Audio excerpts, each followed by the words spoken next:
ਵਾਹਿਗੁਰੂ ਜੀ ਕਾ ਖਾਲਸਾ ਵਾਹਿਗੁਰੂ ਜੀ ਪਰਮ ਸਨਮਾਨਯੋਗ ਜੁਗੋ ਜੁਗ ਅਟਲ ਸ਼ਬਦ ਅਵਤਾਰ ਸ਼ਾਂਤੀ ਦੇ ਪੁੰਜ ਅੰਮ੍ਰਿਤ ਦੇ ਸੋਮੇ ਗਿਆਨ ਦੇ ਮਹਾਨ ਸਾਗਰ ਦਸਾਂ ਪਾਤਸ਼ਾਹੀਆਂ ਦੀ ਆਤਮਿਕ ਜੋਤ ਸ੍ਰੀ ਗੁਰੂ ਗ੍ਰੰਥ ਸਾਹਿਬ ਜੀ ਮਹਾਰਾਜ ਜੀ ਦੀ ਪਾਵਨ ਪਵਿੱਤਰ ਹਜ਼ੂਰੀ ਵਿਖੇ ਜੁੜੀ ਸਰਬੱਤ ਸੰਗਤ ਮਾਈ ਪਾਈ। ਆਓ ਸਾਰੇ ਰਲ ਮਿਲ ਕੇ ਰੋਜ਼ਾਨਾ ਦੀ ਤਰ੍ਹਾਂ ਗੁਰਬਾਣੀ ਦੀ ਅੰਮ੍ਰਿਤ ਵਿਚਾਰ ਸਾਂਝੀ ਕਰਨ ਦੀ ਕੋਸ਼ਿਸ਼ ਕਰੀਏ। ਗੁਰਬਾਣੀ ਦੀ ਪਾਕ ਪਵਿੱਤਰ ਵਿਚਾਰ ਸਰਵਣ ਕਰਨ ਤੋਂ ਪਹਿਲਾਂ ਆਓ ਸਾਰੇ ਇੱਕ ਵਾਰੀ ਇਕਾਗਰਚਿਤ ਹੋ ਕੇ ਆਖੀਏ ਸਤਿਨਾਮ ਸ੍ਰੀ। ਵਿਚਾਰ ਲਈ ਬਾਣੀ ਦਾ ਮੂਲ ਪਾਠ ਇਸ ਪ੍ਰਕਾਰ ਹੈ। ਵਾਹਿਗੁਰੂ ਜੀ ਬਿਲਾਵਲ ਮਹੱਲਾ ਪੰਜਵਾਂ। ਵਾਹਿਗੁਰੂ ਬਿਲਾਵਲ ਮਹੱਲਾ ਚੌਥਾ। ਸ਼ਲੋਕ। ਹਰ ਪ੍ਰਭ ਸਜਣ ਲੋੜ ਲੋ, ਮਨ ਵਸੈ ਵਡ ਭਾਗ। ਗੁਰਪੁਰੈ ਵੇਖਾਲਿਆ, ਨਾਨਕ ਹਰ ਲਿਵ ਲਾਗ। ਹਰ ਪ੍ਰਭ ਸਜਣ ਲੋੜ ਲੋ, ਮਨ ਬਸੈ ਵਡ ਭਾਗ। ਗੁਰਪੁਰੈ ਵੇਖਾਲਿਆ, ਨਾਨਕ ਹਰ ਲਿਵ ਲਾਗ। ਛੰਤ। ਮੇਰਾ ਹਰ ਪ੍ਰਭ ਰਾਮਣ ਆਈਆ, ਹਉ ਮੈਂ ਲਿਖ ਜਾਗੇ ਰਾਮ। ਗੁਰਮਤਿ ਆਪ ਮਿਟਾਇਆ, ਹਰ ਹਰ ਲਿਵ ਲਾਗੇ ਰਾਮ। ਅੰਤਰ ਕਮਲ ਪ੍ਰਗਾਸਿਆ, ਗੁਰ ਗਿਆਨੀ ਜਾਗੇ ਰਾਮ। ਜਨ ਨਾਨਕ ਹਰ ਪ੍ਰਭ ਪਾਇਆ, ਪੂਰੈ ਵਡ ਭਾਗੇ ਰਾਮ। ਹਰ ਪ੍ਰਭ ਹਰ ਮਨ ਪਾਇਆ, ਹਰ ਨਾਮ ਵਧਾਈ ਰਾਮ। ਗੁਰਪੁਰੈ ਪ੍ਰਭ ਪਾਇਆ, ਹਰ ਹਰ ਲਿਵ ਲਾਈ ਰਾਮ। ਅਗਿਆਨ ਅੰਧੇਰਾ ਕਟਿਆ, ਜੋਤ ਪ੍ਰਗਟਾਈ ਰਾਮ। ਜਨ ਨਾਨਕ ਨਾਮ ਆਧਾਰ ਹੈ, ਹਰ ਨਾਮ ਸਮਾਈ ਰਾਮ। ਅਗਿਆਨ ਅੰਧੇਰਾ ਕਟਿਆ,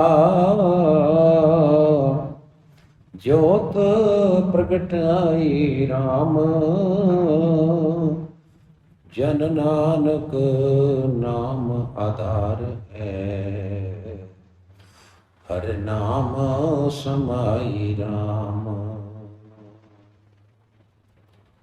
ਵਾਹਿਗੁਰੂ ਜੀ ਕਾ ਖਾਲਸਾ ਵਾਹਿਗੁਰੂ ਜੀ ਕੀ ਫਤਿਹ।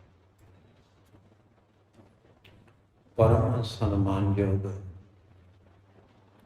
ਸਤਿਗੁਰੂ ਜੀ ਦੇ ਪਾਵਨ ਪਵਿੱਤਰ ਚਰਨ ਕਮਲਾਂ ਵਿਖੇ ਬਿਰਾਜਮਾਨ ਸੁਸ਼ੋਭਿਤ ਸੁਭਾਈਮਾਨ ਸਤਿਕਾਰਯੋਗ ਸਰਬੱਤ ਸੰਗਤ ਮਾਈ ਭਾਈ।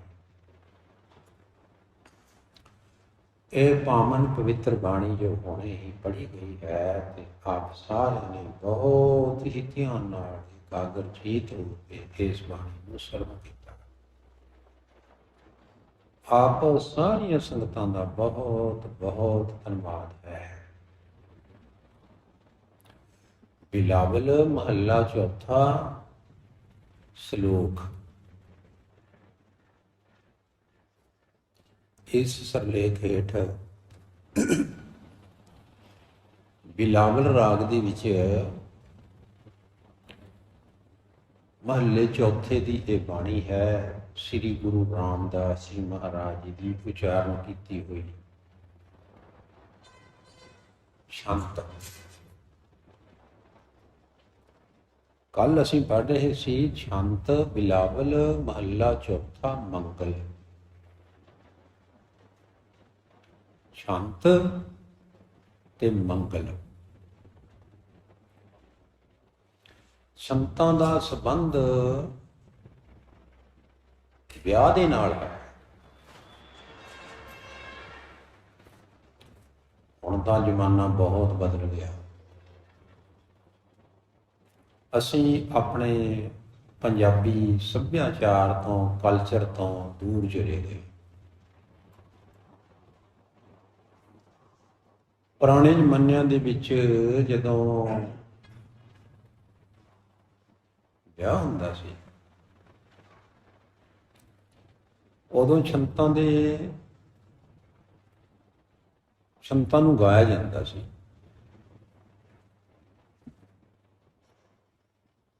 ਜਿਹੜਾ ਪੰਜਾਬੀ ਦਾ ਸਾਹਿਤ ਹੈ ਉਹਦੇ ਵਿੱਚ ਉਹ ਜਿਹੜੇ ਛੰਤ ਹਨ ਜਿਹੜੇ ਵਿਆਹਾਂ ਸ਼ਾਦੀਆਂ ਵਿੱਚ ਗਾਏ ਜਾਂਦੇ ਹੁੰਦੇ ਸੀ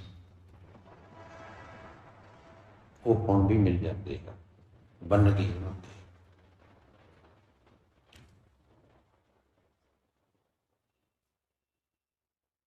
ਇਸ ਤੋਂ ਇਹ ਭਾਵ ਹੈ ਕਿ ਇਹ ਜਿਹੜੇ ਛੰਤ ਹਨ ਖੁਸ਼ੀ ਦੇ ਗੀਤ ਹੁੰਦੇ ਜਿਹੜੇ ਵਿਆਹ ਵਿੱਚ ਗਾਏ ਜਾਂਦੇ। ਵਿਆਹ ਵਿੱਚ ਤਾਂ ਬਹੁਤ ਗਾਣੇ ਗਾਏ ਜਾਂਦੇ ਹੁੰਦੇ ਸੀ। ਸੁਹਾਗ ਗਾਏ ਜਾਂਦੇ ਸੀ ਲੜਕੀ ਦੇ ਘਰ ਦੇ ਵਿੱਚ ਵਿਆਹ ਤੋਂ ਪਹਿਲਾਂ। ਵਿਆਹ ਤੋਂ ਪਹਿਲਾਂ ਤਾਂ ਹੁਣ ਵੀ ਬੁਲਾਇਆ ਜਾਂਦਾ ਹੈ ਕਿ ਸਾਡੇ ਘਰ ਗੀਤ ਗਾਉਣ ਆ ਜਾਓ, ਪਰ ਇਹ ਨਹੀਂ ਪਤਾ ਕਿ ਕਿਹੜੇ ਗੀਤ ਗਾਉਣੇ ਹਨ। ਲੜਕੀ ਦੇ ਘਰ ਦੇ ਵਿੱਚ ਕਿਹੜੇ ਗੀਤ ਗਾਏ ਜਾਂਦੇ ਹਨ ਤੇ ਮੁੰਡੇ ਵਾਲਿਆਂ ਦੇ ਘਰ ਦੇ ਵਿੱਚ ਕਿਹੜੇ ਗੀਤ ਗਾਏ ਜਾਂਦੇ। ਇਹ ਸਾਰਾ ਪੰਜਾਬੀ ਸੱਭਿਆਚਾਰ ਹੈ ਸਾਡਾ, ਬੜਾ ਅਮੀਰ ਵਿਰਸਾ ਹੈ। ਭਾਈ ਲੜਕੀ ਵਾਲਿਆਂ ਦੇ ਘਰ ਦੇ ਵਿੱਚ ਸੁਹਾਗ ਗਾਏ ਜਾਂਦੇ ਸੀ, ਜਿਨ੍ਹਾਂ ਗੀਤਾਂ ਨੂੰ ਸੁਹਾਗ ਕਿਹਾ ਜਾਂਦਾ ਸੀ। ਤੇ ਜਿਹੜੇ ਲੜਕੇ ਵਾਲਿਆਂ ਦੇ ਘਰ ਵਿੱਚ ਹੁੰਦੇ ਸੀ ਉਹਨਾਂ ਨੂੰ ਕਹਿੰਦੇ ਸੀ ਘੋੜੀਆਂ। ਉਹ ਘੋੜੀਆਂ ਗਏ। ਜਦੋਂ ਘਰ ਦੇ ਵਿੱਚ ਬਰਾਤ ਆ ਜਾਂਦੀ ਸੀ ਉਦੋਂ ਛੰਦ ਗਾਏ ਜਾਂਦੇ ਸੀ। ਛੰਦ ਪਰਾਗੇ ਆਈਏ ਜਾਈਏ। ਤੇ ਨਾਲ ਲਿਖਿਆ ਹੈ ਮੰਗਲ। ਮੰਗਲ ਦਾ ਸੰਬੰਧ ਵੀ ਖੁਸ਼ੀ ਨਾਲ ਹੈ। ਆਨੰਦ ਮੰਗਲ। ਸਮਝ ਲਓ ਕਿ ਇਹ ਜਿਹੜੇ ਅਸੀਂ ਬਾਣੀ ਪੜ੍ਹ ਰਹੇ ਹਾਂ ਇਹ ਵੀ ਸ਼ਾਂਤ ਹਨ ਤੇ ਮੰਗਲ ਹਨ। ਇਹ ਖੁਸ਼ੀ ਦੇ ਗੀਤ ਹੀ ਨੇ। ਉਂਝ ਤਾਂ ਇਹ ਛੰਤ ਅਤੇ ਮੰਗਲ ਸਾਡੇ ਪੰਜਾਬੀ ਸੱਭਿਆਚਾਰ ਦੇ ਵਿੱਚ ਵਿਆਹਾਂ ਦੇ ਸਮੇਂ ਗਾਇਨ ਕੀਤੇ ਜਾਂਦੇ ਸੀ, ਪਰ ਗੁਰੂ ਸਾਹਿਬ ਜੀ ਨੇ ਇਹਨਾਂ ਨੂੰ ਰੂਹਾਨੀ ਤੌਰ ਤੇ ਲਿਆ ਹੈ। ਭਈ ਪਰਮਾਤਮਾ ਦੇ ਨਾਲ ਰੂਹਾਨੀ ਵਿਆਹ ਹੋ ਰਿਹਾ, ਆਤਮਾ ਦਾ ਪਰਮਾਤਮਾ ਦੇ ਨਾਲ ਵਿਆਹ ਹੋ ਰਿਹਾ। ਖੁਸ਼ੀ ਦਾ ਮਾਹੌਲ ਹੈ। ਆਨੰਦ ਭਿਆ ਮੇਰੀ ਮਾਏ ਸਤਿਗੁਰੂ ਮੈਂ ਪਾਇਆ। ਸਤਿਗੁਰ ਤੋਂ ਪਾਇਆ ਸਹਿਜ ਸੇਤੀ ਮਨ ਮਿਲੀਆਂ ਬਾਤਾਂ। ਰਾਗ ਰਤਨ ਪਰਿਵਾਰ ਭਰੀਆਂ ਸ਼ਬਦ ਗਾਵਣਾ। ਇਹ ਸਤਿਗੁਰੂ ਜੀ ਦੇ ਮਿਲਾਪ ਦੀ ਕਹਾਣੀ ਹੋ ਰਹੀ ਹੈ। ਖੁਸ਼ੀਆਂ ਦੇ ਗੀਤ ਚੱਲ ਰਹੇ ਨੇ।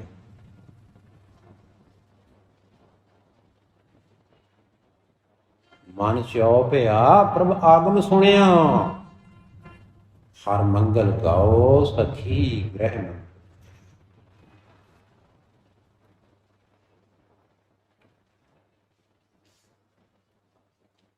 ਅੱਜ ਦਾ ਸਿਰਲੇਖ ਹੈ ਬਿਲਾਵਲ ਮਹੱਲਾ ਚੌਥਾ ਸ਼ਲੋਕ। ਛੰਤ ਤੋਂ ਪਹਿਲਾਂ ਸ਼ਲੋਕ ਲਿਖਿਆ ਹੋਇਆ ਹੈ। ਸ਼ਲੋਕ ਆਪਾਂ ਇਉਂ ਕਹਿ ਲਈਏ ਬਈ ਜਿਵੇਂ ਸੁਖਮਨੀ ਸਾਹਿਬ ਜੀ ਦੇ ਵਿੱਚ ਵੀ ਸ਼ਲੋਕ ਹਨ, ਪਹਿਲਾਂ ਅਸ਼ਟਪਦੀ, ਪਹਿਲਾਂ ਸ਼ਲੋਕ ਹੈ ਫਿਰ ਅਸ਼ਟਪਦੀ ਹੁੰਦੀ ਹੈ।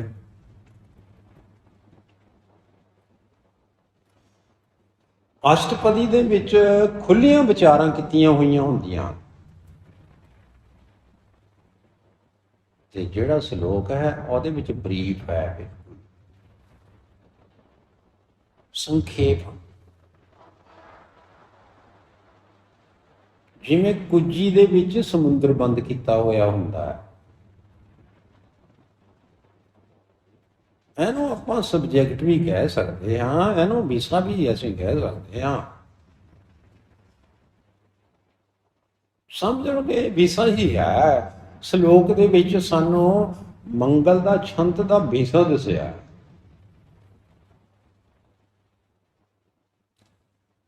ਇਸ ਤਰ੍ਹਾਂ ਦੀ ਵਿਧਾ ਜਿਹੜੀ ਹੈ ਸਤਿਗੁਰੂ ਜੀ ਨੇ ਗੁਰਬਾਣੀ ਦੇ ਵਿੱਚ ਬਹੁਤ ਥਾਵਾਂ ਤੇ ਵਰਤੀ ਹੋਈ ਹੈ। ਪਹਿਲਾਂ ਸ਼ਲੋਕ ਹੈ, ਫਿਰ ਛੰਤ ਹੈ, ਫਿਰ ਸ਼ਲੋਕ ਹੈ, ਫਿਰ ਛੰਤ ਹੈ, ਫਿਰ ਸ਼ਲੋਕ ਹੈ, ਫਿਰ ਛੰਤ ਹੈ। ਕਈ ਥਾਵਾਂ ਤੇ ਇਕੱਲੇ ਸ਼ਲੋਕ ਹੀ ਹਨ, ਕਈ ਥਾਵਾਂ ਤੇ ਇਕੱਲੇ ਛੰਤ ਹੀ ਹਨ। ਇਹ ਤਾਂ ਗੁਰੂ ਜੀ ਦੀ ਮਰਜ਼ੀ ਹੈ, ਜਿਵੇਂ ਮਰਜ਼ੀ ਉਹ ਆਪਣਾ ਗੁਰਬਾਣੀ ਨੂੰ ਉਚਾਰਨ ਕਰਨ। ਇਹਦੇ ਵਿੱਚ ਅਸੀਂ ਥੋੜ੍ਹਾ ਕੁਝ ਕਹਿ ਸਕਦੇ ਹਾਂ, ਇਹ ਤਾਂ ਗੁਰੂ ਜੀ ਦੀ ਆਪਣੀ ਵਿਧਾ ਬਣਾਈ ਹੋਈ। ਲਓ ਦੇਖਦੇ ਹਾਂ ਸ਼ਲੋਕ ਵਿੱਚ ਕੀ ਫਰਮਾਉਂਦੇ ਹਨ ਗੁਰੂ ਜੀ। ਇਹ ਸ਼ਬਦ ਸ੍ਰੀ ਗੁਰੂ ਗ੍ਰੰਥ ਸਾਹਿਬ ਜੀ ਮਹਾਰਾਜ ਜੀ ਦੇ ਪਾਵਨ ਪਵਿੱਤਰ ਮੁਬਾਰਕ ਪੰਨਾ 845 ਦੇ ਉੱਪਰ ਪ੍ਰਕਾਸ਼ਮਾਨ ਹੈ ਤੇ ਸ਼ਲੋਕ ਵਿੱਚ ਫਰਮਾਨ ਕਰ ਰਹੇ ਹਨ, ਹਰ ਪ੍ਰਭ ਸੱਜਣ ਲੋੜ ਲਓ, ਮਨ ਬਸੈ ਬਟ ਭਾਗ। ਹੈ ਭਾਈ ਤੂੰ ਹਰੀ ਪ੍ਰਭ ਸੱਜਣ ਨੂੰ ਲੋੜ ਲੈ।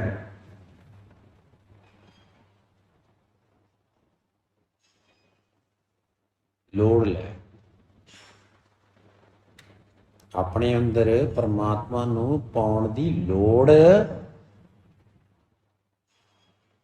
ਕ੍ਰੀਏਟ ਕਰ ਤੂੰ।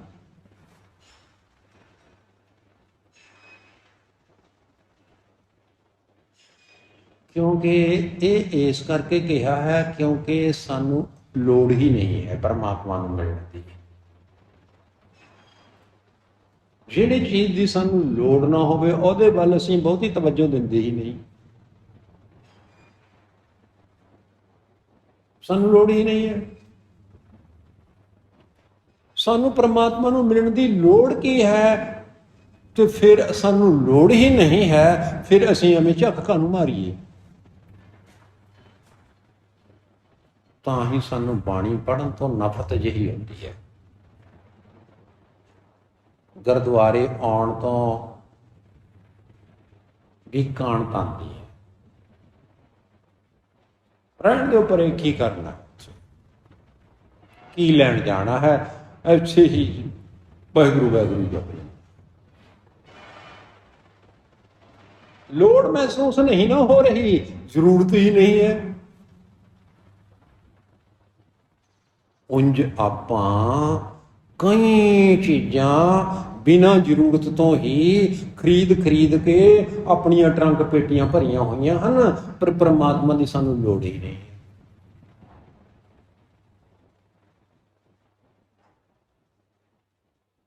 ਜਿਸ ਤੋਂ ਬਿਨਾਂ ਇੱਕ ਸਕਿੰਟ ਨਹੀਂ ਸਰਦਾ, ਉਹ ਚੀਜ਼ ਦੀ ਲੋੜ। ਕੋਈ ਬੰਦਾ ਇਹ ਕਹਿ ਸਕਦਾ ਹੈ ਕਿ ਮੈਨੂੰ ਬਈ ਬਿਜਲੀ ਦੀ ਲੋੜ ਨਹੀਂ ਹੈ। ਬਿਜਲੀ ਤਾਂ ਆਪਾਂ ਗਾਂਗ ਵਿੱਚ 24 ਘੰਟੇ ਲੋ। ਕੋਈ ਬੰਦਾ ਅੱਜ ਦੇ ਜ਼ਮਾਨੇ ਵਿੱਚ ਇਹ ਕਹਿ ਦੇਵੇਗਾ ਕਿ ਮੈਨੂੰ ਮੋਬਾਈਲ ਦੀ ਲੋੜ ਨਹੀਂ ਹੈ, ਕਹਿੰਦੇ ਮੋਬਾਈਲ ਤੋਂ ਬਿਨਾਂ ਤਾਂ ਸਰਦਾ ਨਹੀਂ, ਨਾ ਬਿਜਲੀ ਤੋਂ ਬਿਨਾਂ ਸਰਦਾ ਹੈ ਨਾ ਮੋਬਾਈਲ। ਫਿਰ ਰੱਬ ਤੋਂ ਬਿਨਾਂ ਕਿਵੇਂ ਸਰ ਰਿਹਾ ਹੈ ਤੇਰਾ? ਜਿਹੜਾ ਰੱਬ ਤੈਨੂੰ ਸਾਹ ਦੇ ਰਿਹਾ ਹੈ, ਜਿਸ ਕਰਕੇ ਤੂੰ ਜੂ ਰਿਹਾ ਹੈ, ਜਿਸ ਕਰਕੇ ਤੇਰਾ ਦਿਲ ਚੱਲ ਰਿਹਾ ਹੈ, ਜਿਸ ਕਰਕੇ ਤੇਰੀ ਪਲਸ ਹਰਕਤ ਵਿੱਚ ਚੱਲ ਰਹੀ ਹੈ, ਜਿਸ ਕਰਕੇ ਤੂੰ ਬੋਲ ਰਿਹਾ ਹੈ, ਚੱਲ ਰਿਹਾ ਹੈ, ਤੁਰ ਰਿਹਾ ਹੈ, ਫਿਰ ਰਿਹਾ ਹੈ, ਉਸ ਦੀ ਤੁਹਾਨੂੰ ਲੋੜ ਨਹੀਂ ਹੈ।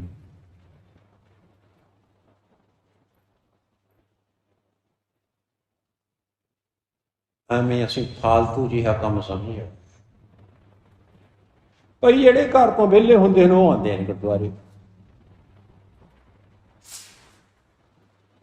ਭਾਈ ਸਾਨੂੰ ਤਾਂ ਕੰਮ ਬਹੁਤ ਹੈ,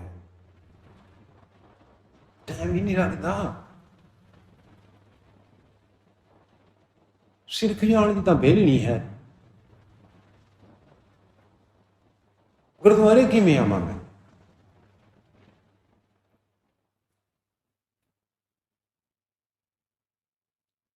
ਸਤਿਗੁਰੂ ਜੀ ਫਰਮਾਨ ਕਰ ਰਹੇ ਹਨ, ਪਹਿਲੇ ਆਪਣੇ ਅੰਦਰ ਲੋੜ ਮਹਿਸੂਸ ਕਰਨੀ ਹੈ, ਲੋੜ ਪੈਦਾ ਕਰਨੀ ਹੈ। ਲੋੜ ਹੈ ਸਾਨੂੰ ਗੁਰੂ ਦੀ ਵੀ ਲੋੜ ਹੈ, ਗੁਰੂ ਦੀ ਵੀ ਲੋੜ ਹੈ, ਬਾਣੀ ਦੀ ਵੀ ਲੋੜ ਹੈ, ਰੱਬ ਦੀ ਵੀ ਲੋੜ ਹੈ, ਗੁਰਦੁਆਰੇ ਦੀ ਵੀ ਲੋੜ ਹੈ। ਸਾਨੂੰ ਲੋੜ ਹੈ। ਹਰ ਪ੍ਰਭ ਸੱਜਣ ਲੋੜ ਲੋ। ਹੈ ਭਾਈ ਤੂੰ ਜਿਹੜਾ ਹਰੀ ਪ੍ਰਭੂ ਹੈ ਨਾ, ਉਹ ਸਾਰਿਆਂ ਤੋਂ ਵੱਡਾ ਤੇਰਾ ਸੱਜਣ ਹੈ, ਸਾਰਿਆਂ ਤੋਂ ਵਧੀਆ ਮਿੱਤਰ ਹੈ ਉਹ ਤੇਰਾ। ਇਹੋ ਜਿਹਾ ਮਿੱਤਰ ਦੁਨੀਆ ਵਿੱਚ ਕੋਈ ਨਹੀਂ ਹੈ। ਜਿਹੜੇ ਮਿੱਤਰ ਹੁੰਦੇ ਹਨ ਨਾ, ਉਹ ਤਾਂ 99% ਖਾਊ ਯਾਰ ਹੁੰਦੇ ਹਨ। ਜਦੋਂ ਵਕਤ ਪੈਂਦਾ ਹੈ ਤਿੱਤਰ ਹੋ ਜਾਂਦੇ ਹਨ, ਕੋਈ ਨਹੀਂ ਨੇੜੇ ਖੜਦਾ। ਜਿਹੜੇ ਕਹਿੰਦੇ ਸੀ ਮਰਾਂਗੇ ਨਾਲ ਤੇਰੇ, ਉਹ ਸਾਰੇ ਭੱਜ ਜਾਂਦੇ ਹਨ। ਪਰ ਜਿਹੜਾ ਪਰਮਾਤਮਾ ਰੂਪੀ ਸੱਜਣ ਹੈ ਉਹ ਨਹੀਂ ਭੱਜਦਾ, ਉਹ ਤਾਂ ਅੜ ਕੇ ਤੇਰੀ ਸਪੋਰਟ ਵਿੱਚ ਖੜੇਗਾ। ਜਿਸ ਦਾ ਸਾਹਿਬ ਡਾਢਾ ਹੋਏ, ਤਿਸ ਨੂੰ ਮਾਰ ਨਾ ਸਕਿਆ ਕੋਈ। ਸਪੋਰਟਰ ਹੈ ਨਾ।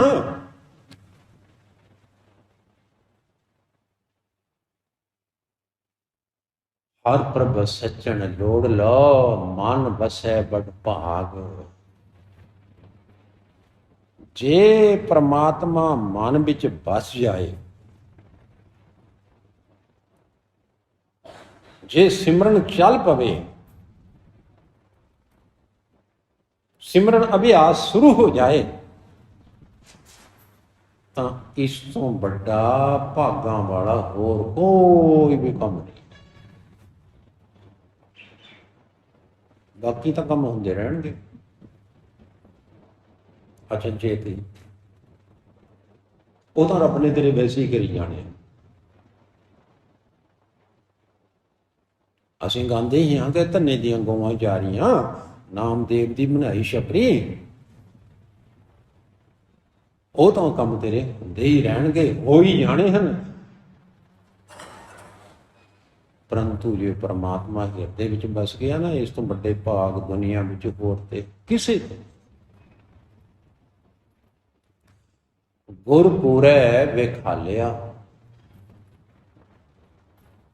ਪੂਰੇ ਗੁਰੂ ਨੇ ਜਿਸ ਨੂੰ ਪਰਮਾਤਮਾ ਵਿਖਾਲ ਦਿੱਤਾ,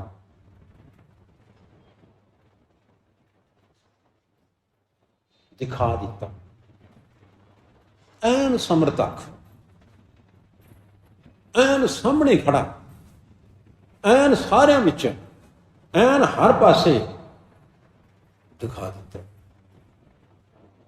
ਨਾਨਕ ਹਰ ਲਿਵ ਲਾਗ, ਉਹਨਾਂ ਦੀ ਲਿਵ ਫੇਰ ਪ੍ਰਮਾਤਮਾ ਦੇ ਵਿੱਚ ਹੀ ਲੱਗੀ। ਲਿਵ ਸੁਰਤ ਜੁੜ ਗਈ, ਤਾਰਾਂ ਜੁੜ ਗਈਆਂ, ਕਨੈਕਸ਼ਨ ਜੁੜ ਗਿਆ। ਰਾਬਤਾ ਕਾਇਮ ਬਣ ਗਿਆ, ਸੰਪਰਕ ਹੋ ਗਿਆ ਪੱਕਾ। ਇਹ ਛੋਟੀ ਜਿਹੀ ਗੱਲ, ਛੋਟੇ ਜਿਹੇ ਸ਼ਬਦਾਂ ਦੇ ਵਿੱਚ ਵੱਡੀ ਜਿਹੀ ਗੱਲ ਜਿਹੜੀ ਹੈ, ਸ੍ਰੀ ਗੁਰੂ ਰਾਮਦਾਸ ਜੀ ਮਹਾਰਾਜ ਜੀ ਨੇ ਇੱਕ ਸ਼ਲੋਕ ਵਿੱਚ 2 ਪੰਕਤੀਆਂ ਵਿੱਚ ਦੱਸੀ ਹੈ।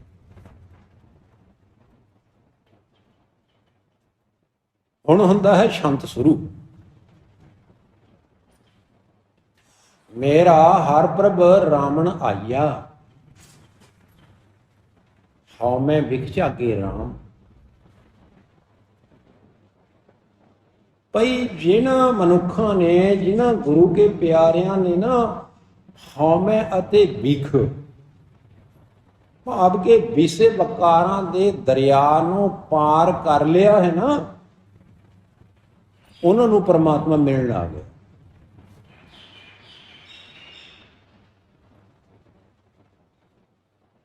ਮਿਲਣ ਹੀ ਨਹੀਂ ਆਇਆ, ਉਹਨਾਂ ਨਾਲ ਰੰਗ ਰਲੀਆਂ ਮਨਾਉਣ ਆ ਗਿਆ।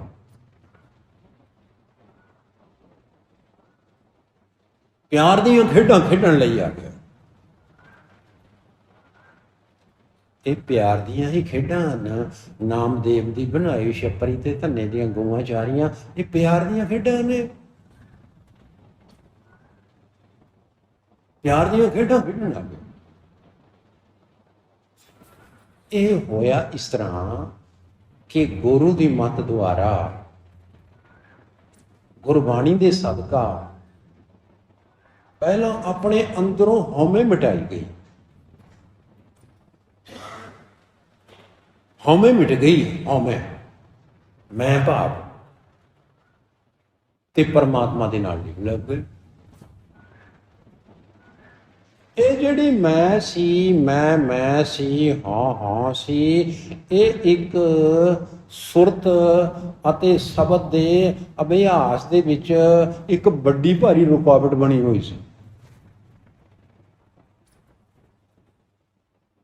ਉਹ ਜਿਹੜੀ ਰੁਕਾਵਟ ਹੈ ਉਹ ਚੁੱਕ ਦਿੱਤੀ ਗਈ ਤੇ ਹੁਣ ਪਰਮਾਤਮਾ ਦੇ ਨਾਲ ਲੀਨ ਲੱਗ ਗਈ। ਮਿੰਟ ਵੀ ਨਹੀਂ ਲੱਗਿਆ। ਤੇ ਜਦੋਂ ਲਿਵ ਲੱਗੀ, ਰੱਬ ਦੇ ਨਾਲ ਕਨੈਕਸ਼ਨ ਜੁੜਿਆ। ਜਦੋਂ ਰੱਬ ਦੇ ਨਾਲ ਕਨੈਕਸ਼ਨ ਜੁੜਿਆ, ਕਨੈਕਸ਼ਨ ਜੋੜਨ ਦੀ ਦੇਰ ਸੀ ਕਿ ਅੰਦਰ ਗਿਆਨ ਦਾ ਬਲਬ ਜਾਗੇ।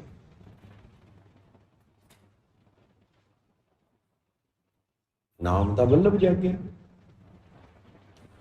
ਜਦੋਂ ਬਲਬ ਜਗਿਆ ਨਾ, ਲਾਈਟ ਜਗੀ, ਤਾਂ ਇੱਕਦਮ ਚਾਨਣਾ ਹੋ ਗਿਆ।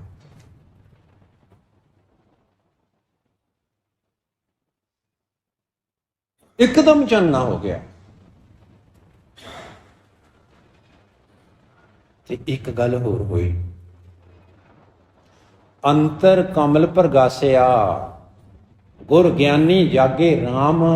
ਅੰਦਰ ਜਿਹੜਾ ਹਿਰਦਾ ਰੂਪੀ ਕਮਲ ਸੀ ਨਾ, ਮੁਰਝਾਇਆ ਪਿਆ ਸੀ, ਮਨ ਮੁਰਝਾਇਆ ਰਹਿੰਦਾ ਸੀ, ਦਿਲ ਮੁਰਝਾਇਆ ਰਹਿੰਦਾ ਸੀ, ਹੁਣ ਨਾ ਐਨ ਕਮਲ ਦੇ ਫੁੱਲ ਦੀ ਤਰ੍ਹਾਂ ਖਿੜ ਗਿਆ। ਜਿਵੇਂ ਕਮਲ ਦਾ ਫੁੱਲ ਖਿੜਿਆ ਹੋਇਆ, ਕੋਮਲ ਕੋਮਲ ਤੇ ਗੁਲਾਬੀ ਗੁਲਾਬੀ, ਚਿੱਟੇ ਚਿੱਟੇ ਰੰਗ ਦਾ ਤੇ ਸੁਗੰਧੀਆਂ ਦੇਣ ਵਾਲਾ, ਪਵਿੱਤਰ ਖੇੜੇ ਵਿੱਚ ਆ ਗਿਆ, ਵਿਕਾਸ ਵਿੱਚ ਆ ਗਿਆ, ਖਿੜ ਗਿਆ। ਤੇ ਗੁਰੂ ਦੇ ਗਿਆਨ ਦੇ ਨਾਲ ਸੋਈ ਹੋਈ ਜਿਹੜੀ ਆਤਮਾ ਸੀ, ਜ਼ਮੀਰ ਸੀ, ਅਣਗ ਸੀ, ਉਹ ਵੀ ਜਾਗ ਗਈ।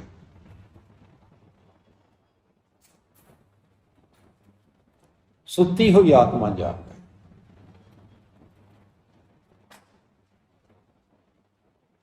ਭਾਈ ਜਾਗੇ ਹੋਏ ਦਾ ਤੇ ਸੁੱਤੇ ਦਾ ਤਾਂ ਬਹੁਤ ਫਰਕ ਹੁੰਦਾ ਹੈ ਨਾ। 3 ਅਵਸਥਾ ਲਿਖੀਆਂ ਹਨ ਵੱਡੀਆਂ। ਇੱਕ ਸਖੋਬਤ ਅਵਸਥਾ ਹੁੰਦੀ ਹੈ, ਇੱਕ ਜਾਗਰਤ ਅਵਸਥਾ ਹੁੰਦੀ ਹੈ, ਇੱਕ ਸੁਪਨ ਅਵਸਥਾ ਹੁੰਦੀ।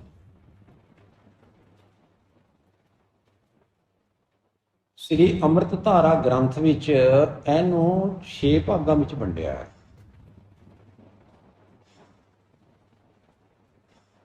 ਅਰਧ ਸੁਖੋਪਤ ਅਵਸਥਾ ਤੇ ਪੂਰਨ ਸੁਖੋਪਤ ਅਵਸਥਾ,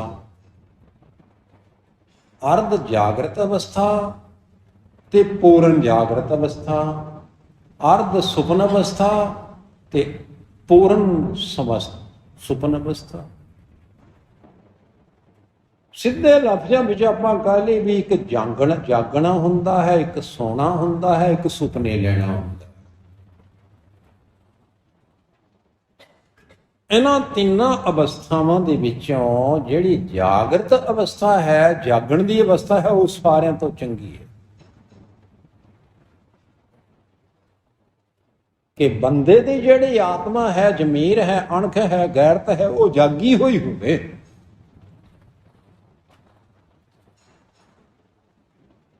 ਤਾਂ ਗੱਲ ਬਣਦੀ ਹੈ। ਸਤਿਗੁਰੂ ਜੀ ਨੇ ਜਗਾ ਦਿੱਤੀ, ਗੁਰ ਗਿਆਨੀ ਜਾਗੇ ਰਾਮ, ਉਹ ਜਾਗ ਗਏ। ਜਨ ਨਾਨਕ ਹਰ ਪ੍ਰਭ ਪਾਇਆ, ਪੂਰੇ ਬੜ ਭਾਗੇ ਰਾਮ। ਭਈ ਉਹਨਾਂ ਜਨਾਂ ਨੇ, ਉਹਨਾਂ ਗੁਰੂ ਕੇ ਪਿਆਰਿਆਂ ਨੇ ਪ੍ਰਮਾਤਮਾ ਨੂੰ ਪਾ ਲਿਆ, ਉਹਨਾਂ ਦੇ ਪੂਰੇ ਵੱਡੇ ਭਾਗ। ਤਾਂ ਹੀ ਇੰਨਾ ਕੁਛ ਹੋਇਆ ਹੈ ਨਾ,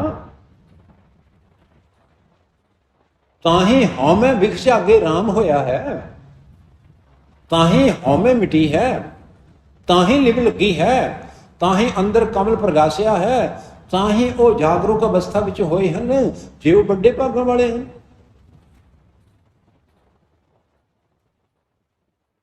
ਪਰ ਸਾਨੂੰ ਤਾਂ ਇਹਨਾਂ ਗੱਲਾਂ ਦਾ ਅਜੇ ਪਤਾ ਵੀ ਨਹੀਂ ਹੈ। ਅਸੀਂ ਤਾਂ ਪੱਛੀ ਦੇ ਵਿੱਚੋਂ ਜੇ ਪੂਣੀ ਵੀ ਨਹੀਂ ਕੱਤੀ।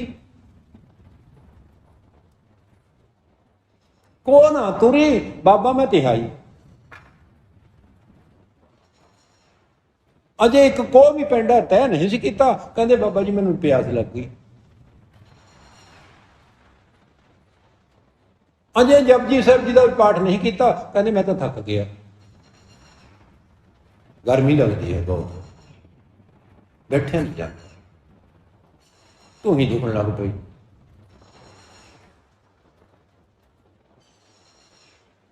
ਇੰਨਾ ਕਮਾਦਾ ਹੈ ਸਾਡਾ। ਪਰ ਇੱਧਰ ਜਨ ਨਾਨਕ ਹਰ ਪ੍ਰਭ ਪਾਇਆ, ਪੂਰੇ ਬੜ ਭਾਗੇ ਰਾਮ। ਭਾਈ ਜਿਨ੍ਹਾਂ ਨੇ ਪਰਮਾਤਮਾ ਨੂੰ ਪਾ ਲਿਆ, ਉਹਨਾਂ ਨੇ ਪੂਰੇ ਵੱਡੇ ਭਾਗ। ਹਰ ਪ੍ਰਭ ਹਰ ਮਨ ਭਾਇਆ, ਹਰ ਨਾਮ ਵਧਾਈ ਰਾਮ। ਭਾਈ ਜਿਹੜੇ ਜਗਿਆਸੂ, ਜਿਹੜੇ ਜਾਗੀਆਂ ਹੋਈਆਂ ਆਤਮਾਵਾਂ ਪਰਮਾਤਮਾ ਨੂੰ ਚੰਗੀਆਂ ਲੱਗ ਗਈਆਂ ਨਾ, ਪਰਮਾਤਮਾ ਨੂੰ ਚੰਗੀਆਂ ਲੱਗ ਗਈਆਂ ਜਿਹੜੀਆਂ ਜੀਵ ਆਤਮਾਵਾਂ, ਪਰਮਾਤਮਾ ਉਹਨਾਂ ਦੇ ਮਨ ਵਿੱਚ ਵਸ ਗਿਆ ਤੇ ਉਹਨਾਂ ਨੂੰ ਪਰਮਾਤਮਾ ਦੇ ਨਾਮ ਦੀਆਂ ਵਧਾਈਆਂ ਮਿਲ ਗਈਆਂ। ਜਦੋਂ ਕੋਈ ਚੰਗਾ ਕੰਮ ਹੁੰਦਾ ਹੈ, ਅਸੀਂ ਸਾਰੇ ਫਿਰ ਇੱਕ ਦੂਸਰੇ ਨੂੰ ਵਧਾਈਆਂ। ਫਿਰ ਅਸੀਂ ਕਹਿੰਦੇ ਭਾਈ ਤੈਨੂੰ ਵੀ ਵਧਾਈਆਂ। ਵਿਆਹ ਹੋ ਰਿਹਾ ਹੈ ਨਾ ਮੁੰਡੇ ਦਾ, ਕੁੜੀ ਦਾ ਵਿਆਹ ਹੋਇਆ ਹੈ, ਵਧਾਈਆਂ। ਅਸੀਂ ਤੈਨੂੰ ਭਾਈ ਵਧਾਈਆਂ। ਵਧਾਈਆਂ ਵਾਲਾ ਕੰਮ ਹੋਇਆ ਹੈ ਨਾ।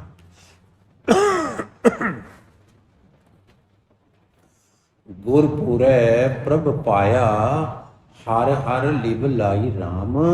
ਭਈ ਪੂਰੇ ਗੁਰੂ ਦੀ ਕਿਰਪਾ ਦੇ ਨਾਲ ਪਰਮਾਤਮਾ ਦੀ ਪ੍ਰਾਪਤੀ ਹੋਈ ਹੈ, ਪਰਮਾਤਮਾ ਪਾਇਆ ਹੈ।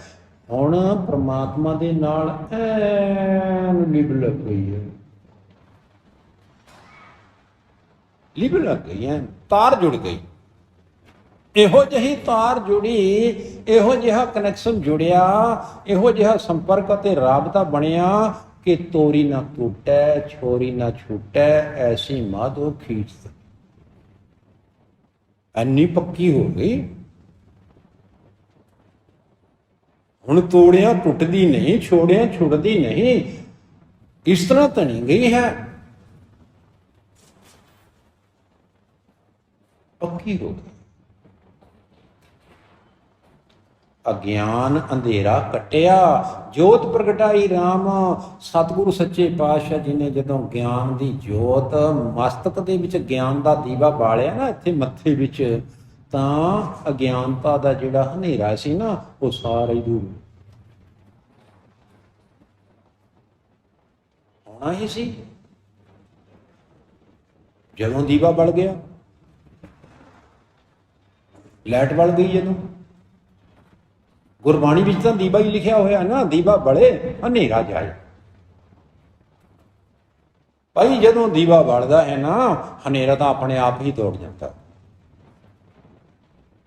ਗੁਰੂ ਦੇ ਗਿਆਨ ਦਾ ਦੀਵਾ ਬਲ ਗਿਆ। ਇਸ ਨੂੰ ਦੀਵੇ ਨੂੰ ਆਪਾਂ ਜੋਤ ਵੀ ਕਹਿ ਲੈਂਦੇ ਹਾਂ, ਪ੍ਰਕਾਸ਼ ਵੀ ਕਹਿ ਦਿੰਦੇ ਹਾਂ, ਚਿਰਾਗ ਵੀ ਕਹਿ ਦਿੰਦੇ ਹਾਂ। ਇਹ ਕੋਈ ਵੱਖਰੀ ਗੱਲ ਨਹੀਂ ਵੀ ਜੋਤ ਹੀ ਹੈ। ਆਪਾਂ ਦੇਸੀ ਭਾਸ਼ਾ ਵਿੱਚ ਦੀਵਾ ਕਹਿੰਦੇ ਹਾਂ, ਤੇ ਗੁਰਬਾਣੀ ਵਿੱਚ ਵੀ ਦੀਵੇ ਲਿਖਿਆ ਹੋਇਆ।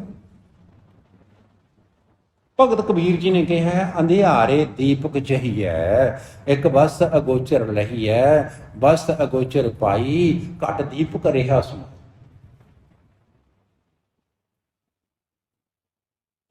ਚਾਨਣਾ ਹੋ ਗਿਆ, ਹਨੇਰਾ ਖਤਮ ਹੋ ਗਿਆ। ਨਹੀਂ, ਸਾਰੀ ਜ਼ਿੰਦਗੀ ਹਨੇਰੇ ਵਿੱਚ ਹੀ ਪੱਥਰ ਢੋਂਦਾ ਰਿਹਾ ਸੀ ਮੈਂ। ਹੁਣ ਪਤਾ ਲੱਗਿਆ ਹੈ, ਹੁਣ ਪਤਾ ਲੱਗਿਆ ਹੈ ਸਾਰੀਆਂ ਗੱਲਾਂ ਦਾ ਗੁਰਬਾਣੀ ਵਿੱਚ। ਜਨ ਨਾਨਕ ਨਾਮ ਆਧਾਰ ਹੈ, ਹਰ ਨਾਮ ਸਮਾਈ ਰਾਮ। ਫਿਰ ਉਹਨਾਂ ਗੁਰੂ ਕੇ ਪਿਆਰਿਆਂ ਦਾ, ਜਨਾਂ ਦਾ ਜਿਹੜਾ ਨਾਮ ਹੈ, ਉਹਨਾਂ ਦੀ ਜੀਵਨ ਦਾ ਬੇਸ ਹੈ, ਆਧਾਰ ਹੈ ਉਹਨਾਂ ਦਾ। ਉਹਨਾਂ ਦੀ ਜਿਹੜੀ ਲਾਈਫ ਹੈ, ਉਹਨਾਂ ਦਾ ਜਿਹੜਾ ਜੀਵਨ ਹੈ, ਨਾਮ ਤੇ ਡਿਪੈਂਡਡ ਹੈ। ਉਹ ਨਾਮ ਮੁਤਾਬਕ ਚੱਲਦੇ ਹਨ, ਕਿਉਂਕਿ ਉਹਨਾਂ ਦੀ ਸਮਾਈ ਜਿਹੜੀ ਹੈ ਨਾ, ਨਾਮ ਦੇ ਵਿੱਚ ਹੀ, ਨਾਮ ਵਿੱਚ ਸਮਾਏ ਹੋਏ ਹਨ ਨਾ। ਫੇਰ ਕੀ ਹੋਇਆ? ਧੰਨ ਹਰ ਪ੍ਰਭ ਪਿਆਰੈ ਰਾਵੀਆ, ਜਾਂ ਹਰ ਪ੍ਰਭ ਭਾਈ ਰਾਮ। ਉਹ ਜੀਵ ਆਤਮਾ ਜਿਹੜੀ ਪਰਮਾਤਮਾ ਨੂੰ ਚੰਗੀ ਲੱਗੀ, ਪਰਮਾਤਮਾ ਨੇ ਉਸ ਜੀਵ ਆਤਮਾ ਦੇ ਨਾਲ ਰੰਗ ਰਲੀਆਂ ਨੂੰ, ਭਾਵ ਕਿ ਪਰਮਾਤਮਾ ਉਸ ਜੀਵ ਆਤਮਾ ਨੂੰ ਮਿਲ ਗਿਆ। ਤੇ ਫਿਰ ਉਹ ਜੀਵ ਆਤਮਾ ਜਾਂ ਜੀਵ ਇਸਤਰੀ ਜਾਂ ਗੁਰੂ ਦਾ ਪਿਆਰਾ ਜਾਂ ਭਗਤ ਜਨ ਕੀ ਕਰਦਾ ਹੈ? ਅੱਖੀਂ ਪ੍ਰੇਮ ਕਸਾਈਆਂ, ਜਿਉਂ ਬਿਲਕ ਮਸਾਈ ਰਾਮ। ਕਿੰਨੇ ਵਧੀਆ ਵਧੀਆ ਗੱਲਾਂ ਲਿਖੀਆਂ ਹੋਈਆਂ ਨੇ ਗੁਰਬਾਣੀ ਵਿੱਚ।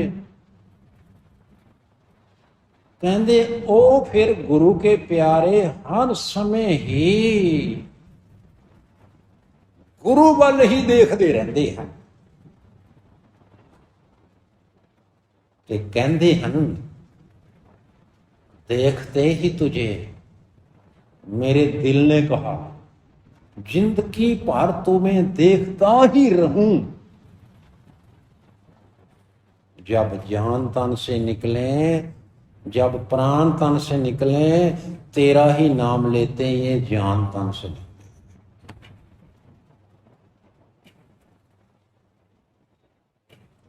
अखीं प्रेम कसाइयां, ਅੱਖਾਂ ਜਿਹੜੀਆਂ ਹਨ ਪਿਆਰੇ ਪ੍ਰੀਤਮ ਦੇ ਪ੍ਰੇਮ ਦੇ ਵਿੱਚ ਕਸੀਆਂ ਹੋਈਆਂ ਹਨ, ਤਣੀਆਂ ਹੋਈਆਂ, ਖਿੱਚੀਆਂ ਹੋਈਆਂ, ਬਸ ਉਧਰ ਹੀ ਦੇਖ ਰਹੀਆਂ ਹਨ।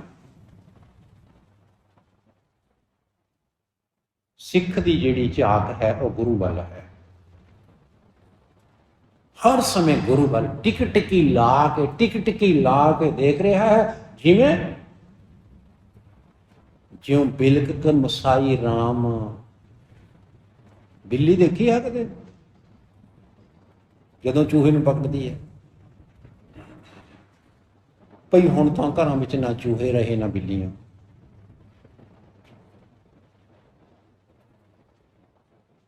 ਸਾਰੇ ਪਿੰਡ ਵਿੱਚ ਇੱਕ ਅੱਧੀ ਬਿੱਲੀ ਹੋਣੀ ਬਸ। ਨਹੀਂ ਘਰਾਂ ਵਿੱਚ ਚੂਹੇ ਵੀ ਹੁੰਦੇ ਸੀ, ਬਿੱਲੀਆਂ ਵੀ ਹੁੰਦੀਆਂ ਸੀ। ਹੁਣ ਤਾਂ ਅਸੀਂ ਇਹ ਕਹਿ ਲਿਆ ਨਾ ਵੀ ਮੇਰੀ ਆਪਣੀ ਕੋਠੀ ਹੈ। ਪਹਿਲਾਂ ਤਾਂ ਇਹ ਸਾਰੇ ਜੀਵ ਜੰਤੂਆਂ ਦਾ ਸਾਂਝਾ ਘਰ ਹੁੰਦਾ ਸੀ।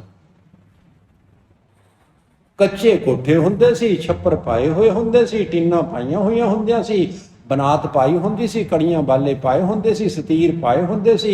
ਉਹਨਾਂ ਸਤੀਰਾਂ ਦੇ ਵਿੱਚ ਚਿੜੀਆਂ ਨੇ ਵੀ ਆਪਣੇ ਆਲ੍ਹਣੇ ਪਾ ਕੇ ਉਹ ਵੀ ਉੱਥੇ ਰਹਿੰਦੀਆਂ ਸੀ। ਡੰਗਰ ਵੀ ਉਸੇ ਘਰ ਵਿੱਚ, ਬਿੱਲੀਆਂ ਵੀ, ਚੂਹੇ ਵੀ।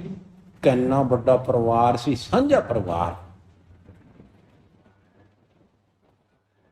ਹੁਣ ਬੰਦਾ ਜਿਹੜਾ ਹੈ ਕਿਸੇ ਨੂੰ ਵੜਨ ਹੀ ਨਹੀਂ ਦਿੰਦਾ। ਆਪਣੇ ਘਰ ਵਿੱਚ ਆਪਣਾ ਘਰ ਬਣਾ ਲਿਆ ਨਾ, ਆਪਣਾ ਘਰ ਸਮਝ ਲਿਆ ਨੇ ਵੀ ਮੇਰਾ ਘਰ। ਪਰ ਗੁਰਬਾਣੀ ਕਹਿੰਦੀ ਹੈ ਗੱਲ ਲਾਜ ਨਾ ਮਰੋ ਕਹੇ ਘਰ ਮੇਰਾ। ਤੈਨੂੰ ਕਹਿੰਦਿਆਂ ਸ਼ਰਮ ਨਹੀਂ ਆਉਂਦੀ ਕਿ ਇਹ ਮੇਰਾ ਘਰ ਹੈ? ਇਹ ਗੱਲ ਕਹਿੰਦਿਆਂ ਤੈਨੂੰ ਸ਼ਰਮ ਨਹੀਂ ਆਉਂਦੀ? ਜਿਸ ਘਰ ਨੂੰ ਤੂੰ ਕਹਿ ਰਿਹਾ ਹੈ ਮੇਰਾ ਹੈ, ਇਹ ਬਾਕੀ ਤੇਰਾ ਹੈ ਘਰ। ਇਸੇ ਘਰ ਨੂੰ ਜਿੱਥੇ ਤੂੰ ਹੁਣ ਰਹਿ ਰਿਹਾ ਹੈ, ਪਹਿਲਾਂ ਤੇਰਾ ਬਾਬਾ ਕਹਿੰਦਾ ਹੁੰਦਾ ਸੀ ਇਹ ਮੇਰਾ ਘਰ ਹੈ। ਉਸ ਤੋਂ ਬਾਅਦ ਤੇਰਾ ਜਿਹੜਾ ਬਾਪ ਸੀ ਉਹ ਵੀ 50, 60, 70 ਸਾਲ ਕਹਿੰਦਾ ਰਿਹਾ ਇਹ ਘਰ ਮੇਰਾ ਹੈ।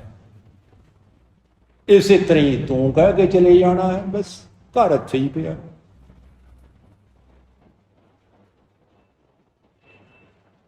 ਗੱਲ ਚੱਲ ਰਹੀ ਹੈ ਕਿ ਗੁਰਸਿੱਖ ਦੀ ਜਿਹੜੀ ਟਿਕਟ ਕੀ ਹੈ ਨਾ, ਗੁਰਸਿੱਖ ਦੀ ਜਿਹੜੀ ਨਜ਼ਰ ਹੈ, ਗੁਰਸਿੱਖ ਦੀ ਜਿਹੜੀ ਝਾਕ ਹੈ, ਉਹ ਗੁਰੂ ਵੱਲ ਹੈ। ਜਿਵੇਂ ਬਿੱਲੀ ਚੂਹੇ ਨੂੰ ਪਕੜਨ ਤੋਂ ਪਹਿਲਾਂ ਧਿਆਨ ਇਕਾਗਰ ਕਰਕੇ ਅੱਖਾਂ ਕੱਸ ਕੇ ਤਣ ਕੇ ਚੂਹੇ ਵੱਲ ਦੇਖਦੀ ਹੁੰਦੀ ਹੈ। ਸ਼ਾਇਦ ਕਈਆਂ ਨੇ ਇਹ ਦ੍ਰਿਸ਼ ਨਾ ਦੇਖਿਆ ਹੋਵੇ, ਭਈ ਆਪਾਂ ਨੇ ਤਾਂ ਆਪਣੀ ਅੱਖਾਂ ਨਾਲ ਦੇਖਿਆ ਹੋਇਆ ਹੈ। ਭਈ ਬਿੱਲੀ ਜਦੋਂ ਚੂਹੇ ਨੂੰ ਪਕੜਦੀ ਹੁੰਦੀ ਸੀ ਨਾ, ਉਹਦਾ ਪੂਰਾ ਧਿਆਨ ਚੂਹੇ ਵੱਲ ਹੁੰਦਾ ਸੀ। ਬਈ ਸਿੱਖ ਦਾ ਧਿਆਨ ਵੀ ਇਸੇ ਤਰ੍ਹਾਂ ਹੀ ਹੈ। ਜਿਵੇਂ ਚੂਹੇ ਦਾ, ਬਿੱਲੀ ਦਾ ਧਿਆਨ ਚੂਹੇ ਵਿੱਚ ਹੁੰਦਾ ਹੈ ਨਾ, ਸਿੱਖ ਦਾ ਧਿਆਨ ਬਾਣੀ ਵਿੱਚ, ਬਾਣੀ ਵਿੱਚ। ਅੱਖੀਂ ਪ੍ਰੇਮ ਕਸਾਈਆ ਜਿਉ ਬਿਲਵ ਬਿਲਕ ਮਸਾਈ ਰਾਮ, ਗੁਰ ਪੂਰੇ ਮੇ ਹਰ ਮਿਲਾਇਆ। ਪੂਰੇ ਗੁਰੂ ਨੇ ਪ੍ਰਮਾਤਮਾ ਨੂੰ ਮਿਲਾ ਦਿੱਤਾ ਨਾ। ਤੇ ਜਦੋਂ ਪ੍ਰਮਾਤਮਾ ਮਿਲਿਆ, ਪ੍ਰਮਾਤਮਾ ਦਾ ਨਾਮ ਮਿਲਿਆ, ਪ੍ਰਮਾਤਮਾ ਦੇ ਮਿਲਾਪ ਦਾ, ਪ੍ਰਮਾਤਮਾ ਦੇ ਨਾਮ ਰਸ ਦਾ ਉਹ ਆਨੰਦ ਆਇਆ, ਉਹ ਆਨੰਦ ਆਇਆ ਕਿ ਬੰਦਾ ਪੱਕਾ ਹੀ ਰੱਜ ਗਿਆ, ਤ੍ਰਿਪਤ ਹੋ ਗਿਆ। ਜਨ ਨਾਨਕ ਨਾਮ ਬਿਗਸਿਆ, ਹਰ ਹਰ ਲਿਖ ਗਾਈ ਰਾਮ। ਨਾਮ ਦੇ ਵਿੱਚ ਵਿਗਸ ਗਿਆ। ਵਿਗਸਣ ਤੋਂ ਭਾਵ ਹੁੰਦਾ ਹੈ ਜਿਵੇਂ ਫੁੱਲ ਖਿੜ ਜਾਂਦਾ, ਖਿੜਾਓ ਵਿੱਚ ਆ ਗਿਆ, ਸੁਪ੍ਰਸੰਨ ਹੋ ਗਿਆ, ਫੁੱਲਿਆ ਨਹੀਂ ਸਮਾਉਂਦਾ ਤੇ ਪਰਮਾਤਮਾ ਦੇ ਵਿੱਚ ਲਿਵ। ਚਲੋ ਜੀ, ਇਹ ਤਾਂ ਉੱਚੀਆਂ ਗੱਲਾਂ ਹਨ ਨਾ, ਪਹੁੰਚਣਾ ਬੜਾ ਮੁਸ਼ਕਲ ਹੈ। ਆਪਾਂ ਬੇਨਤੀ ਕਰਦੇ ਹਾਂ ਗੁਰੂ ਅੱਗੇ, ਕਿਵੇਂ? ਹਮ ਮੂਰਖ ਮੁਗਧ, ਅਸੀਂ ਮੂਰਖ ਹਾਂ ਜੀ, ਮੁਗਧ ਹਾਂ, ਮੂਰਖਾਂ ਦੇ ਵੀ ਬਾਪ ਹਾਂ, ਮਹਾਮੂਰਖ ਹਾਂ ਅਸੀਂ।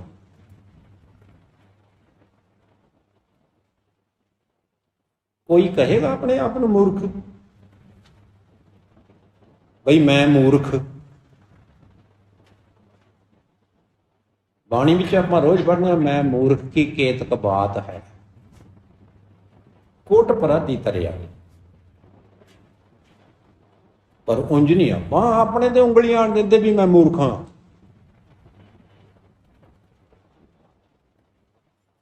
ਅਸੀਂ ਕਹਾਂਗੇ ਮੇਰੇ ਵਰਗਾ ਸਿਆਣਾ ਸਾਰੇ ਪਿੰਡ ਵਿੱਚ ਨਹੀਂ ਹੈ। ਵੈਸੇ ਤਾਂ ਸਾਰੇ ਪੰਜਾਬ ਵਿੱਚ ਨਹੀਂ ਹੈ ਕੋਈ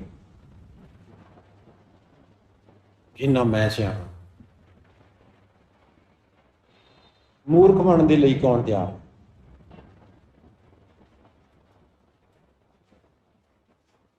ਪਰ ਇੱਥੇ ਗੁਰੂ ਜੀ ਕਹਿ ਰਹੇ ਹਨ, ਫਰਮਾਨ ਕਰ ਰਹੇ ਹਨ, ਹਮ ਮੂਰਖ ਮੁਗਧ ਮਿਲਾਇਆ ਹਰ ਕਿਰਪਾ ਧਾਰੀ ਰਾਮ। ਅਸੀਂ ਤਾਂ ਮੂਰਖ ਸੀ, ਮਹਾ ਮੂਰਖ ਸੀ, ਪ੍ਰਮਾਤਮਾ ਨੇ ਕਿਰਪਾ ਕਰਕੇ ਸਾਨੂੰ ਆਪਣੇ ਨਾਲ ਮਿਲਾ। ਅਸੀਂ ਮਿਲਣ ਜੋਗੇ ਨਹੀਂ ਸੀ। ਵੈਸੇ ਮੂਰਖ ਤਾਂ ਇੱਥੇ ਵੀ ਮੂਰਖ ਹੈ, ਚਾਹੇ ਉਹ ਦਿੱਲੀ ਚਲੇ ਜਾਏ ਉੱਥੇ ਹੀ ਮੂਰਖ ਹੈ, ਭਾਵੇਂ ਪਟਿਆਲੇ ਚਲੇ ਜਾਏ ਉੱਥੇ ਹੀ ਮੂਰਖ ਹੈ। ਮੂਰਖ ਨੇ ਤਾਂ ਮੂਰਖ ਹੀ ਰਹਿਣਾ। ਪਤਾ ਨਹੀਂ ਕਿਉਂ ਪ੍ਰਭੂ ਜੀ ਨੇ ਕਿਰਪਾ ਕੀਤੀ ਤੇ ਆਪਣੇ ਨਾਲ ਮਿਲਾ ਲਿਆ,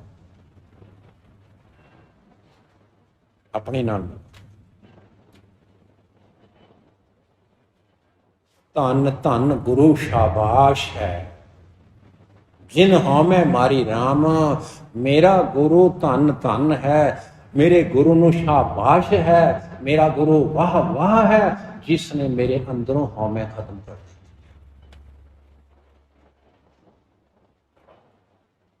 ਨਹੀਂ, ਇਹ ਹਉਮੈ ਖਤਮ ਹੋਣ ਵਾਲੀ ਚੀਜ਼ ਨਹੀਂ ਸੀ। ਇਹ ਤਾਂ ਬੰਦਾ ਮਰ ਵੀ ਜਾਂਦਾ ਹੈ ਤਾਂ ਵੀ ਨਹੀਂ ਮਰਦੀ। ਅਸੀਂ ਕਹਿੰਦੇ ਹਾਂ ਬਈ ਦੇਖੋ ਜੀ ਰੱਸੀ ਸੜ ਗਈ, ਪਰ ਰੱਸੀ ਦੇ ਵੱਟ ਨਹੀਂ ਸੜੇ। ਬੰਦਾ ਐਨ ਮਰ ਗਿਆ ਫਿਰ ਵੀ ਉਹਦੀ ਆਕੜ ਨਹੀਂ ਖਤਮ ਹੋਈ। ਪਰ ਗੁਰੂ ਜੀ ਨੇ ਕਿਰਪਾ ਕੀਤੀ। ਹਉਮੈ ਦੀ ਜਿਹੜੀ ਇਹ ਬਿਮਾਰੀ ਸੀ ਨਾ, ਬਹੁਤ ਲੰਮੀ ਦੀਰਘ ਰੋਗ, ਸਤਿਗੁਰੂ ਸੱਚੇ ਪਾਤਸ਼ਾਹ ਜੀ ਨੇ ਦੇਸੀ ਦਵਾਈਆਂ ਦੇ ਨਾਲ ਨਾ ਐਨ ਠੀਕ ਕਰ ਦਿੱਤੀ। ਪਤਾ ਨਹੀਂ ਕੀ ਬਾਟੇ ਵਿੱਚੋਂ ਘੋਲ ਕੇ ਪਿਲਾ ਗਿਆ, ਮਰ ਮੁੱਕੇ ਹਿੰਦ ਚ ਦੁਬਾਰੇ ਜਾਨ ਪਾ ਗਿਆ। ਪਤਾ ਨਹੀਂ ਬਾਟੇ ਵਿੱਚ ਕੀ ਘੋਲ ਕੇ ਪਿਲਾਇਆ, ਕੀ ਨਹੀਂ ਪਿਲਾਇਆ, ਮਰ ਮੁੱਕੀ ਹਿੰਦ ਚ ਦੁਬਾਰੇ ਜਾਨ ਪਾ ਗਿਆ, ਸਾਰੀ ਬਿਮਾਰੀ ਖਤਮ।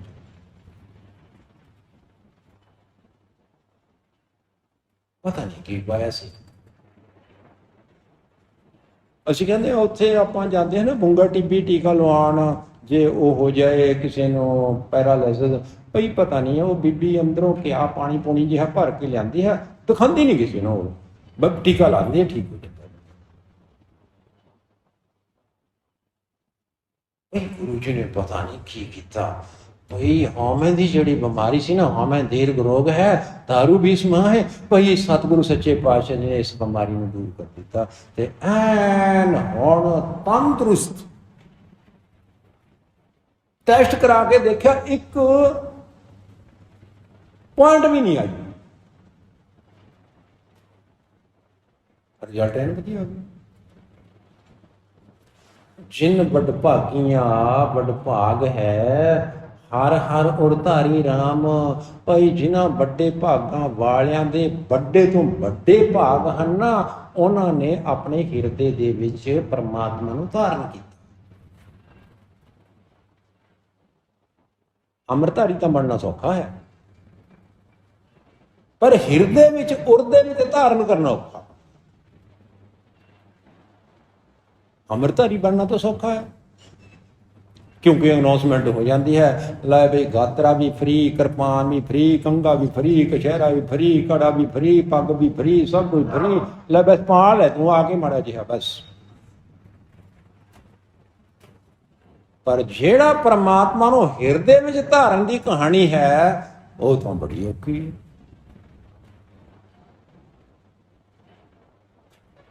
ਭਈ ਉਹ ਵੱਡੇ ਭਾਗਾਂ ਵਾਲੇ, ਵੱਡੇ ਤੋਂ ਵੱਡੇ ਭਾਗਾਂ ਵਾਲੇ ਹਨ, ਜਿਨ੍ਹਾਂ ਨੇ ਪਰਮਾਤਮਾ ਨੂੰ ਆਪਣੇ ਹਿਰਦੇ ਦੇ ਵਿੱਚ ਉਰਦੇ ਵਿੱਚ ਧਾਰਨ ਕਰ ਲਿਆ, ਧਾਰਨ ਕਰ ਲਿਆ। ਜਨ ਨਾਨਕ ਨਾਮ ਸਲਾਹ ਤੂੰ, ਨਾਮੇ ਬਲਿਹਾਰੀ ਰਾਮ।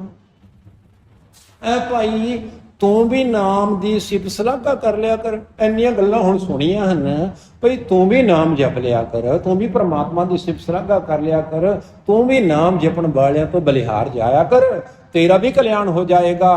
ਕੇਵਲ ਗੱਲਾਂ ਸੁਣਨ ਨਾਲ ਕੁਝ ਨਹੀਂ ਹੋਏਗਾ। ਆਪਾਂ ਰੋਜ਼ ਕਥਾ ਕਰੀ ਜਾਈਏ, ਸੁਣੀ ਜਾਈਏ, ਕਰੀ ਜਾਈਏ, ਸੁਣੀ ਜਾਈਏ, ਇਹਦੇ ਵਿੱਚੋਂ ਕੁਝ ਨਹੀਂ ਨਿਕਲਣਾ ਜਦੋਂ ਤੱਕ ਅਸੀਂ ਆਪ ਕੁਝ ਨਹੀਂ ਕਰਾਂਗੇ।